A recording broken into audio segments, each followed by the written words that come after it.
You'd think Fire Force is some wholesome, family-friendly anime, maybe something like Spy Family. But if you're a grown man getting way too invested in a kid's school life, I don't know, maybe you need to be on some kind of watch list. This anime dives deep into cults, rituals, and a wild plot where people randomly burst into flames, turning into fire demons. No one knows where they come from or why it's happening, but that mystery is exactly what keeps you hooked. It kicks off at a train station. Explosions just happen, chaos everywhere. We see a guy standing there, our protagonist taking it all in. Then boom, a fire demon appears and this dude looks like he's about to throw hands, but before he can, a squad of heroes show up, Fire Force Company 8. They don't introduce themselves right away, but they've got a fat number 8 on their helmet, so it's kind of obvious. They start fighting the demon and mid-battle, one of them, a nun, is about to get hit by a falling sign. This is it, our protagonist's moment to shine. His feet burst into flames. Oh yeah, I forgot to mention, this anime takes fan service to another level. I know what kind of man you are. Also, for my foot fetish brothers, Shinra's powers literally come from the soles of his feet. It's sick, but also, dude is barefoot all the time, and when you really think about it, his feet must look like absolute dog shit in real life. After he saves the nun, he flashes this creepy, borderline villainous grin. Looks like he's about to do something unholy, but plot twist, he's not. Turns out, when he gets nervous, his face just does that. In real life, this shit would be scary. Cut to the next scene, Shinra joins Fire Force 8 as a rookie and is getting interviewed by Captain Obi and the Lieutenant Hinawa. They're cool and we finally get some insight into Shinra's past. Meanwhile, we cut to the nun, Iris, and another squad member, Maki, showering together. And yep, the writers are even showing nuns almost naked. Maki teases Iris, asking if she caught feelings when Shinra saved her, and in true anime sexist females are all pussies fashion, Iris gets all flustered. Are you serious right now, bro? Later that night, we see Shinra lying in bed, talking to himself about a promise he made, but before we can find out what it is, the fire alarm goes off. Time to fight another demon. They pull up to the scene, ready to throw hands, but Shinra gets knocked out, and here comes the juicy flashback. Turns out, he's a 3rd generation fire user, meaning he can generate flames at will. Also, he lost his mom and little brother to a fire demon where he was a kid, and to make it worse, the public thinks he killed them. So now he's got 2 goals. Become a hero, very original goal. Never seen that in an anime before. And the second is to find out who actually killed his family. This is where the first episode ends, and episode 2 is my favorite because we meet my favorite character, Arthur. This dude is a total wacko. He goes around calling himself a knight, like literally. You think maybe he's from some royal bloodline? But nah, it's just some childhood trauma or some dumb shit, where his parents leave him for some milk and tell him he is a knight. He joins Fire Force 8 and apparently him and Shinra train together as kids in the same academy. Lieutenant Hinawa, being the strict mentor figure, sets up a combat test to see how strong Shinra and Arthur are. Their opponent is Maki. And bro, Maki is on steroids or some shit, cause how is this tiny ass human absolutely decking everyone? She absolutely demolishes them like they're nothing but training dummies. Before they can even recover, another fire alarm goes off, so it's time for another mission. But then, we cut to a suspicious looking dude with a tiny jar grinning like a villain. Pretty obvious this guy is up to no good.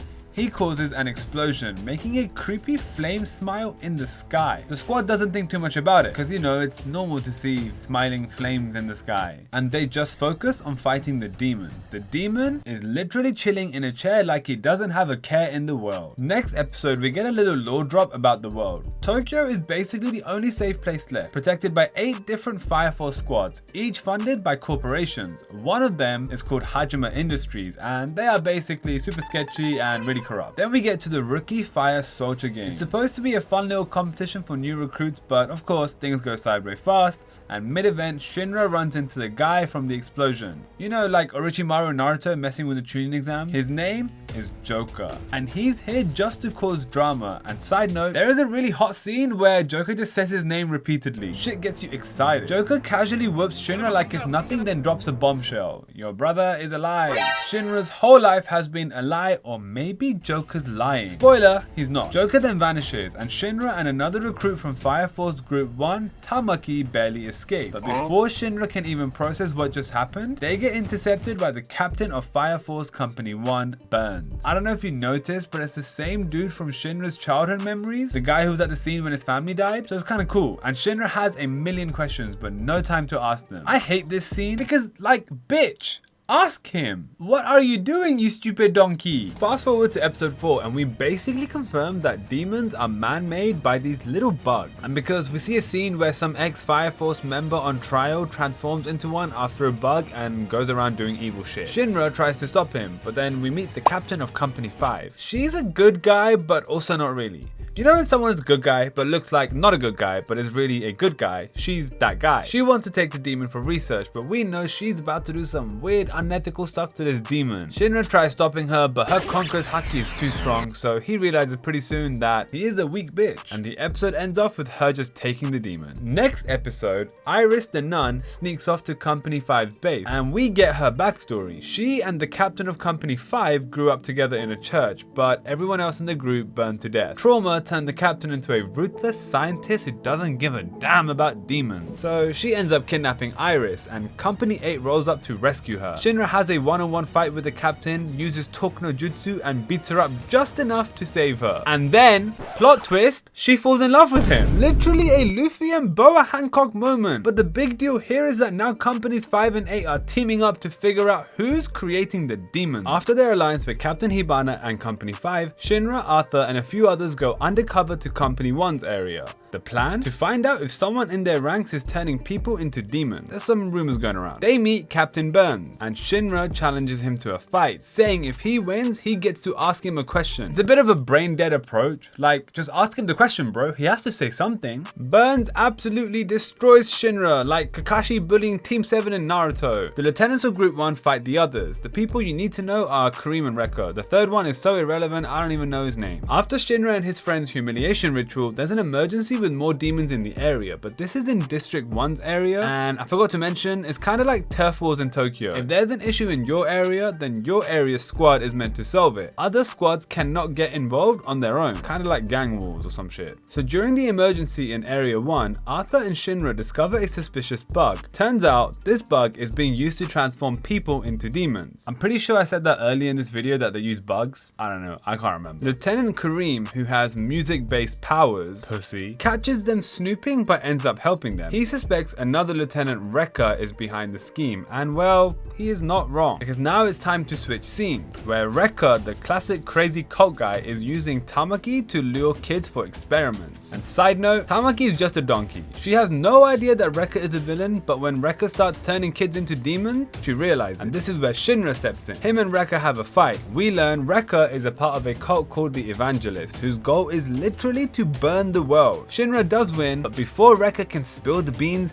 an assassin snipes him. Shinra and Kareem fend off the snipers and agree to take down the Evangelist together. By episode 10, things escalate. Every Fire Force captain is called for a meeting. Kinda like the captains gathering in Bleach, we finally hear about Amaterasu. And I don't mean some Uchiha shit. The massive power plant that fuels Tokyo, and apparently, Shinra has something called an $1 burst. A super rare pure flame, and guess who just casually knows this? Dr. Eggman looking bitch called Giovanni. He's way too suspicious, and we meet the Itachi of Fire Force, Benimaru, a ridiculously strong guy who's like hella nonchalant and doesn't really care about politics. It's overused in anime, but he's kinda hot so it's fine. Shinra takes a detour to check out Amaterasu and bumps into Joker again. Joker confirms two things, that Shinra does have an $1 burst and his little brother Sho is alive and leading the enemy organization, the Evangelist. And of course, Shinra immediately assumes Sho's being brainwashed. Classic anime logic. Also, side note, Joker really gives me Hisoka vibes the way he gets so horny from seeing Shinra and excited to tell him more. And with that, the real plot begins. Remember Benimaru, the Itachi Katakuri cool guy? We finally get a good look at his turf, Asakusa, where he's basically treated like a king. Company 8 wants to recruit him to fight the Evangelist, so they just roll up uninvited. Benimaru isn't having it. He doesn't even believe in the Evangelist and couldn't care less about alliances. Also, Asakusa has a weird kind of wholesome tradition where if someone turns into an infernal, Benimaru has to personally put them to rest. Kinda kinky, but I guess it's a way of showing respect or some shit. Benimaru has a mentor figure named Conro, a man who I deadass thought was his dad or some shit, but it's just his friend who saved him and now suffers from burns due to overusing his fire abilities. And right now, things seem chill between Company 7 and 8, until, plot twist,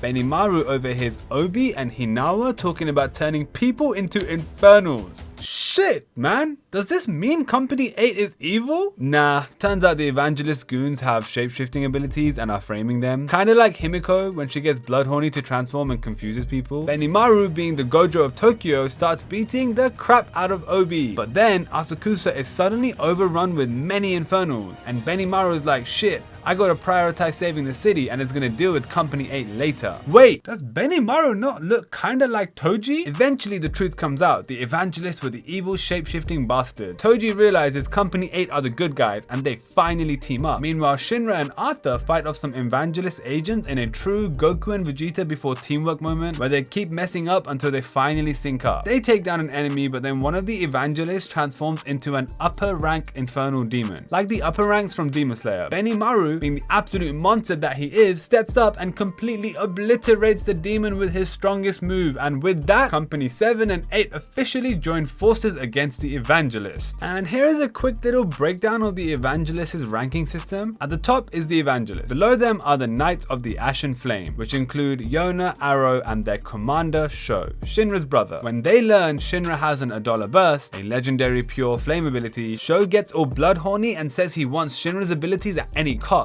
Meanwhile, back at Company 8, they get a new member, Victor Leached, a forensic scientist. He isn't bad, but is sketchy as he is someone with a connection to Joker, so we don't really know his true intentions. Obi also decides that they need a proper engineer and sends Shinra and Arthur to recruit Vulcan, a genius mechanic who despises the Fire Force because of his grudge against Hajime Industries. Vulcan's family helped build Amaterasu, the giant energy generator in Tokyo, but Hajime screwed them over, so now Vulcan refuses to work with anyone from the Fire Force. So when Arthur and Shinra try to recruit Vulcan, he just outright refuses to join. But Company 8 isn't the only one after him. Giovanni, the weird creepy captain and secret Evangelist agent, which I don't want to flex, but I called it when we first saw him in the captain's meeting. When Vulcan rejects Giovanni, the creepy dude's ego is so hurt, he's like, I'ma have to get him assassinated. Shinra senses something is up and goes out to investigate, but Giovanni ambushes him. Meanwhile, Arthur defends Vulcan's home, and for the most brain-dead reason, he is absolutely decking the Evangelist assassins. Basically, you know how I told you Arthur believes he is a knight because of childhood trauma? Somehow he picks up a donkey staff thingy, thinks it's a horse, and gets a big burst of confidence that he is an actual knight. Dude is a donkey himself. Vulcan sees this and tells Lisa to run away with you.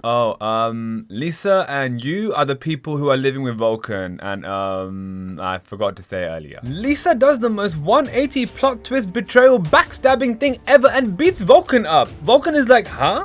But basically, she was a pawn in Giovanni's game where he sets all of this up. He wanted Vulcan and Lisa to be friends and shit so that she can use him to get what Giovanni wants. And in case you guys want to know what he wants, it's a key to Amaterasu. And in the next episode, Shinra is saved at the last second by Hibana, who had a bug on the nun. Oh, the nun is also with Arthur and Shinra. I think I'm just forgetting everyone. Shinra then rushes back to save Vulcan and he's about to 1v1 Lisa, who has some weird magnetic fire abilities. Honestly, side note, Vulcan needs help.